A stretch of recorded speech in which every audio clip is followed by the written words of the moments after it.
नमस्कार, welcome back. मैं doctor Hemendra एक बार फिर आप सभी का स्वागत करता हूं अपने YouTube channel JJ homeopathic clinic पे। दोस्तों, आज हम एक ऐसी सिचुएशन डिस्कस कर रहे हैं जिसमें लोगों को बहुत ज़्यादा पेन, स्टिफनेस से होकर गुजरना पड़ता है। जी हाँ, मैं लोगों को देखता हूं कि लॉन्ग टर्म सिटिंग्स में एक ही बार में टीवी से बहुत ज़्यादा इंडल्ज हो जाते हैं। इसके अलावा फ़ोन तो आजकल आपको पता ही है कि किस तरह से चलता है। कभी किसी पोजीशन में बैठ के लोग फ़ोन चला रहे हैं, कभी लेट के चला रहे हैं, कभी फ़ोन नीचे और उनकी आंखें उसके ऊपर हैं। तो झुक के इतने लंबे समय तक अगर आप इस तरह से किसी भी कंडीशन में ये फ़ोन चला रहे हैं या टीवी देख रहे हैं या किसी भी बैड पोस्टर में आप बैठ रहे हैं, तो आपको नेक पेन होने के सिम्टम्स बहुत ज़्यादा देखे जा सकते हैं। जी हाँ दोस्तों, आज का हमारा टॉपिक ही यही है, नेक पेन होता क्यों है और इसकी प्रेवलेंस कैसे हो सही है और इसको हम रिकवर कैसे कर सकते हैं। तो दोस्तों, हम लोगों में कई बार देखते हैं कि बॉडी में पेन के साथ साथ नेक में बहुत ज़्यादा रेस्टलेसनेस कई बार उन कंडीशंस के साथ देखी जा सकती है। तो ये पेन होने के साथ साथ कई बार स्टिफनेस भी बहुत ज़्यादा बढ़ जाती है, यानी कि नेक मूवमेंट लिमिटेड होने लगती है। स्टिफनेस के साथ साथ इनको कई बार नेक में बर्निंग, स्टिफनेस और ये पेन कई बार रेडिएट होकर हाथों तक या नीचे कमर तक भी जा सकते हैं।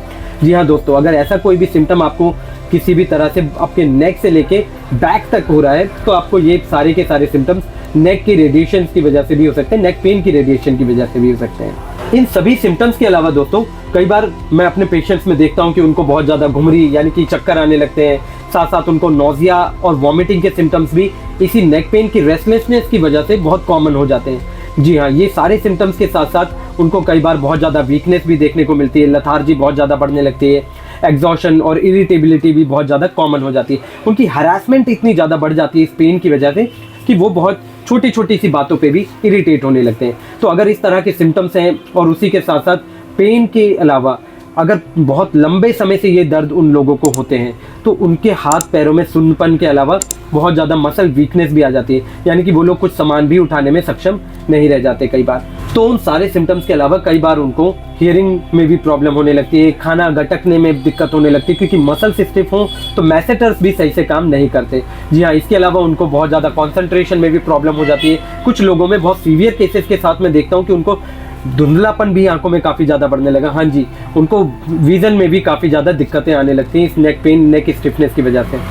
तो अगर इसी तरह के सिम्टम्स आपको हो रहे हैं, तो इनके कारणों का भी बहुत ज़्यादा रोल होता है इन सभी सिम्टम्स के अपीयर होने में। तो आगे डिस्कस करते हैं हम इसके सारे के सारे कारणों के बारे में, और कारणों के साथ साथ हम जानेंगे कि इसको मैनेज कैसे करना होगा।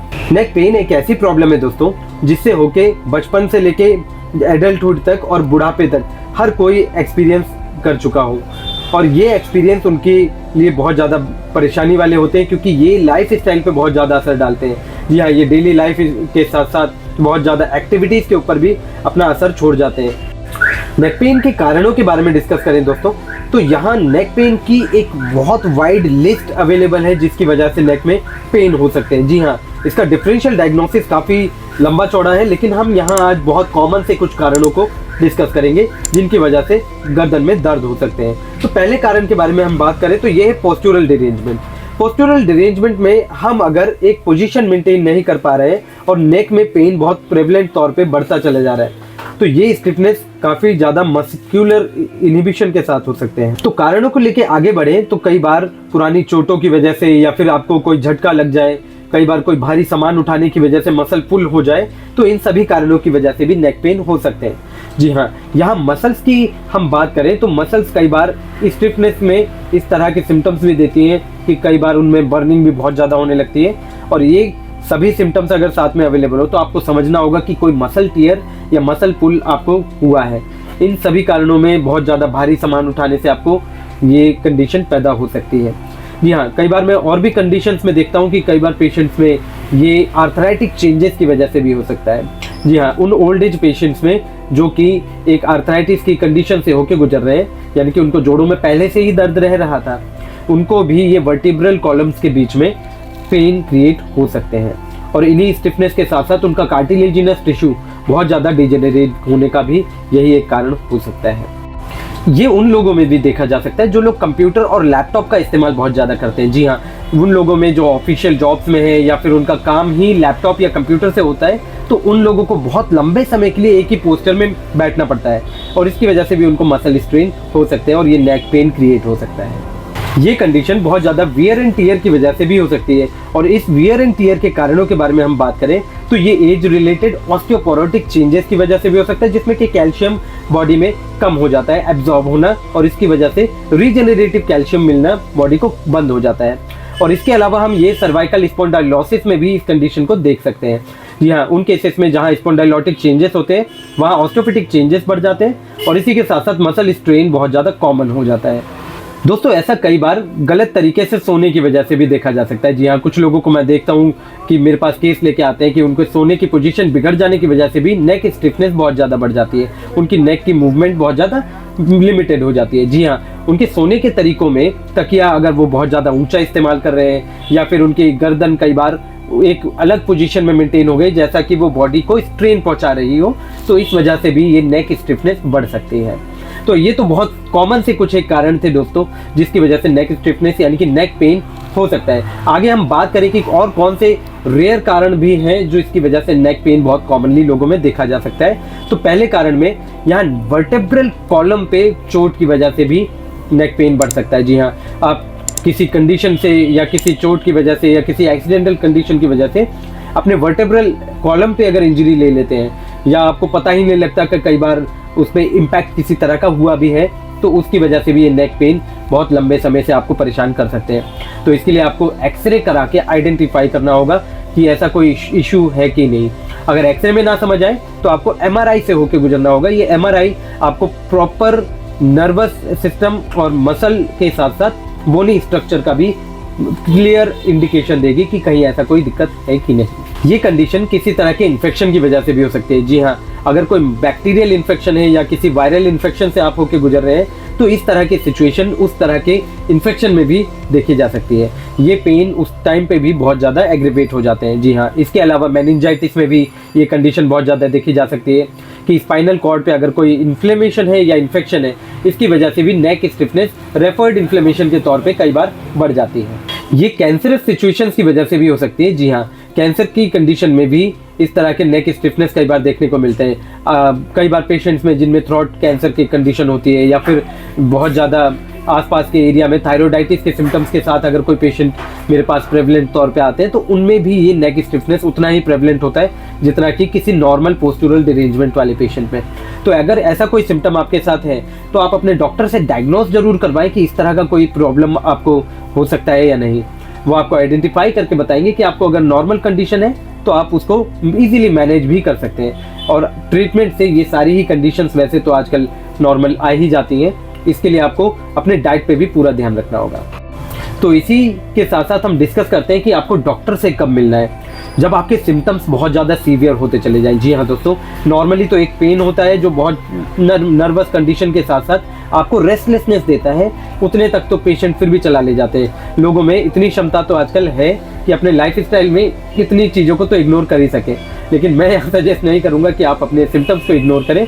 मैं सजेस्ट करूँगा कि आप अपने सिम्टम्स को आइडेंटिफाई करें ताकि वो वर्सन ना होते चली जाए। जी हाँ, अगर आपकी स्टिफनेस बहुत ज़्यादा बढ़ती चली जा रही है जिससे कि आपका नेक मूवमेंट बहुत लिमिटेड हो गया है, जी हाँ, ये आपका मूवमेंट राइट और लेफ्ट साइड की तरफ अगर हम बात करें, अगर आप नहीं ले पा रहे हैं तो उसकी वजह से भी आपको बहुत सीवियर कंडीशन कॉन्सिक्वेंसेस झेलने पड़ सकते हैं।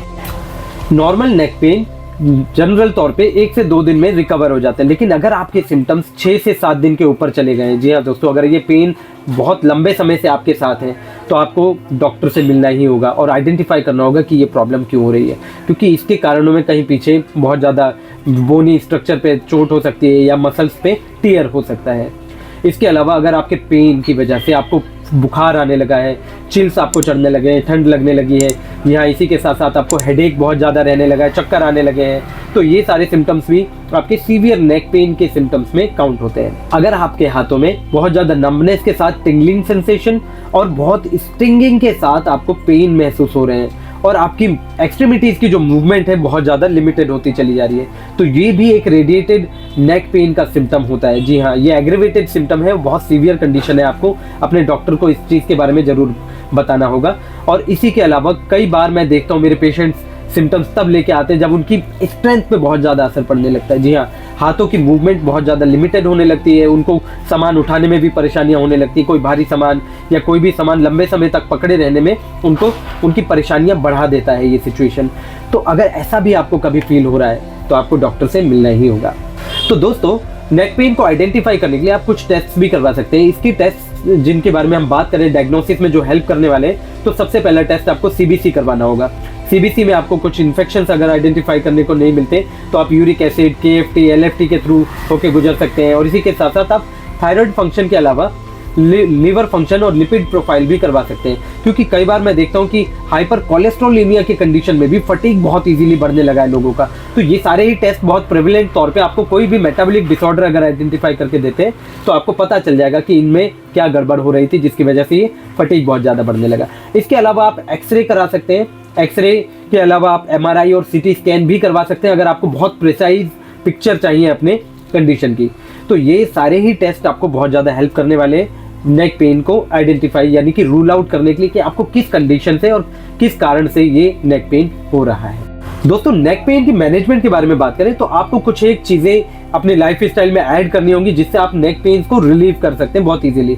आपको कई बार इस तरह की कंडीशन अगर फील हो कि आपकी नेक स्टिफ होती चली जा रही है तो आप बेड टाइम पे ही रोजाना सुबह और शाम दोनों टाइम ही आप ये कंडीशन कर सकते हैं। आप इस तरह की मूवमेंट से अपनी नेक को रिकवर करने में काफ़ी ज़्यादा हेल्प ले पाएंगे।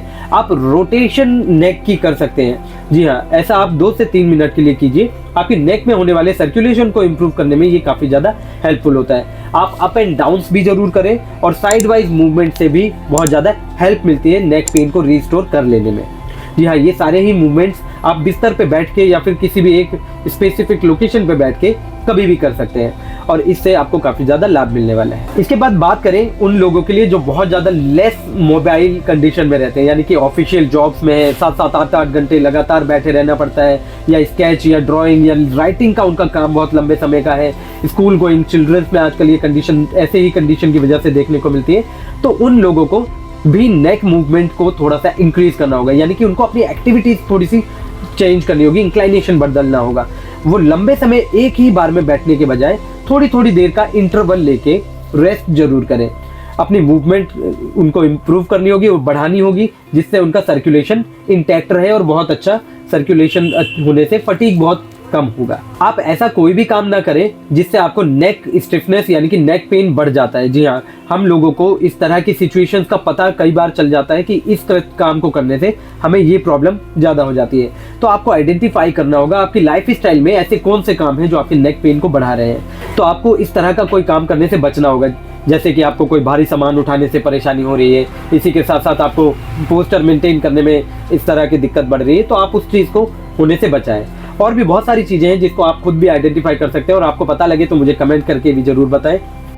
अगर नेक पेन हो भी गया है तो भी आप कुछ मैनेजमेंट्स कर सकते हैं। जी हाँ, इस तरह के मैनेजमेंट्स भी हैं जो आपके नेक पेन हो जाने के बाद भी आपको काफ़ी ज़्यादा रिलीफ करने वाले हैं। जैसे कि आप हीट पैक या आइस पैक का इस्तेमाल कर सकते हैं उस स्ट्रेन्ड पोर्शन पे अप्लाई करने के लिए। ये भी काफ़ी ज़्यादा हेल्पफुल होते हैं मसल रिलैक्स करने के लिए। इसके अलावा आप कुछ एनाल्जेसिक क्रीम्स का इस्तेमाल कर सकते हैं उस नेक पेन को रिलीव करने के लिए, जैसे कि कोई हॉट ऑयल आपके पास अगर है तो आप उसको इस्तेमाल कीजिए। अगर आप वेट फॉर्मेंटेशन कर पाएँ तो उससे ज़्यादा फायदेमंद तो और कुछ होगा ही नहीं। वेट फॉर्मेंटेशन इस तरह के नेक पेन और फटीग को ख़त्म करने के लिए काफ़ी ज़्यादा हेल्पफुल होते हैं। आपको नेक पेन के लिए सपोर्टिव पिल्लोज़ की भी ज़रूरत पड़ सकती है। जी हाँ, ऐसे सॉफ्ट पिल्लोज़ जो कि आपकी नेक को सपोर्ट जरूर दें, स्ट्रेन में ना डालें, तो उस चीज़ से रिकवर करने में ये चीज़ बहुत ज़्यादा हेल्पफुल होगी।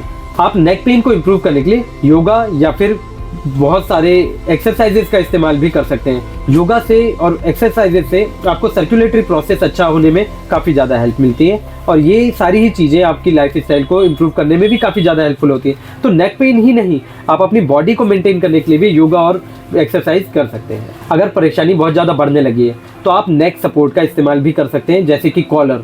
आप कॉलर का इस्तेमाल करके अपनी नेक मूवमेंट को बहुत ज़्यादा सपोर्ट दे सकते हैं और इसी के अलावा मसल्स की स्टिफनेस कम होने में भी ये कॉलर काफ़ी ज़्यादा हेल्पफुल होते हैं, क्योंकि ये उस एरिया में गर्माहट भी बना के रखते हैं और आपकी नेक मूवमेंट को भी लिमिटेड करके आपको रिलीफ देने में हेल्प करते हैं। इस दौरान अगर आप बहुत ज़्यादा पेन की कंडीशन में हैं तो बहुत ज़्यादा हैवी लिफ्टिंग आप ना करें, किसी भी ऐसे सामान को अपने शोल्डर्स पे कैरी ना करें या फिर जैसे कई बार मैं लोगों को देखता हूँ कि बहुत ज़्यादा भारी बैग भी कैरी कर लेते हैं, सिलेंडर्स वगैरह कैरी कर लेते हैं, तो ये सारे काम आपको कुछ दिन के लिए छोड़ने होंगे।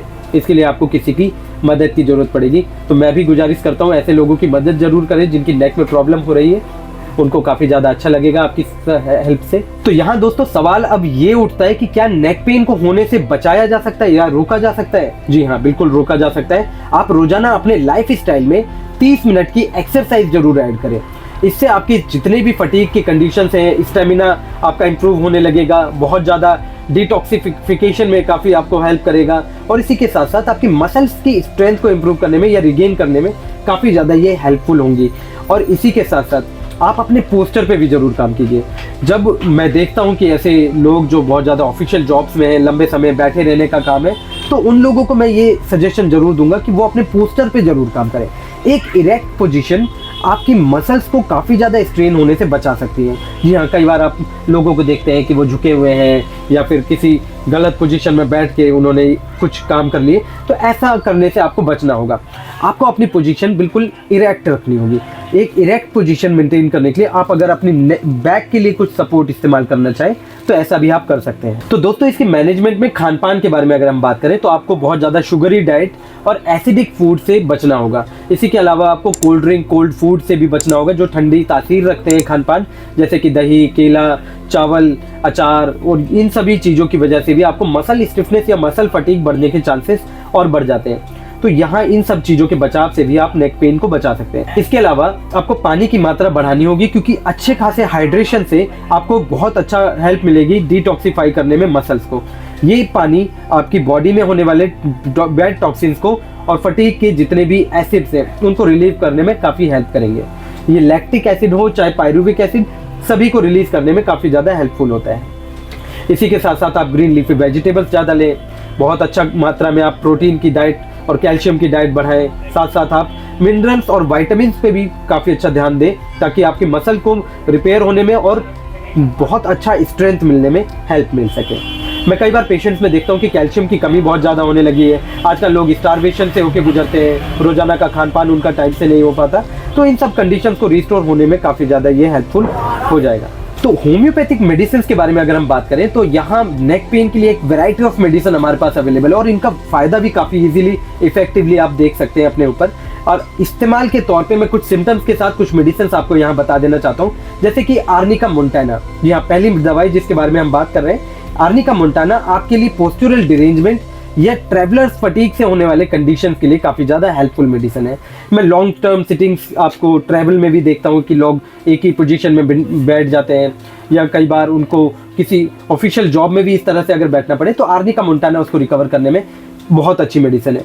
इसके अलावा अगर आपको किसी मस्कुलर फैट की वजह से इस तरह की कंडीशन हो रही है या नर्व कंप्रेशन की वजह से हो रही है, जैसा कि हम टेंडेंसीज में देखते हैं कि बैक पेन की टेंडेंसी कई बार लोगों में बन जाती है, तो काली कार्ब उस कंडीशन के लिए काफ़ी ज़्यादा लाभकारी दवाई है। जी हाँ, इसके अलावा अगर हम बात करें डिजेनरेटिव चेंजेस की, कि मस्कुलर डिजेनरेशन या न्यूरल इरिटेशंस की वजह से अगर पेन बहुत ज़्यादा इरिटेट कर रहा है, तो ये काल्मिया लैटिफोलिया में काफ़ी कॉमनली ये सिम्टम देखा जा सकता है। इसके अलावा लेक्नैंथस भी बैक पेन की बहुत कॉमन और बहुत सटीक मेडिसिन है जो आप यूज़ करके रिस्टोर कर सकते हैं अपनी कंडीशन को। यहाँ मैं बर्बरिस वुल्गैरिस का मदर टिंचर को भी डिस्कस करना चाहूँगा। ये होम्योपैथी में एक ऐसा पेन किलर है जो किसी भी तरह के मसल पेन या किसी भी तरह के इरिटेशंस को रिकवर करने में या फटीग को रिकवर करने में काफ़ी ज़्यादा हेल्पफुल है। आप इसको गर्म पानी में डाल के दिन में 2 से 3 बार इस्तेमाल जरूर करें, इससे आपको काफ़ी ज़्यादा लाभ मिलेगा। तो यहाँ हम अपनी वीडियो को समाप्त करते हैं और मिलते हैं एक और नए टॉपिक के साथ एक और नए वीडियो में। अगर आपको फिर भी कोई क्वेरी हो या आपकी प्रॉब्लम फिर भी सॉल्व नहीं होती है तो आप मुझसे भी कांटेक्ट कर सकते हैं। तब तक के लिए मैं आप लोगों से विदा चाहता हूँ और मिलते हैं एक और नए टॉपिक के साथ। लाइक, शेयर और सब्सक्राइब जरूर करें। धन्यवाद।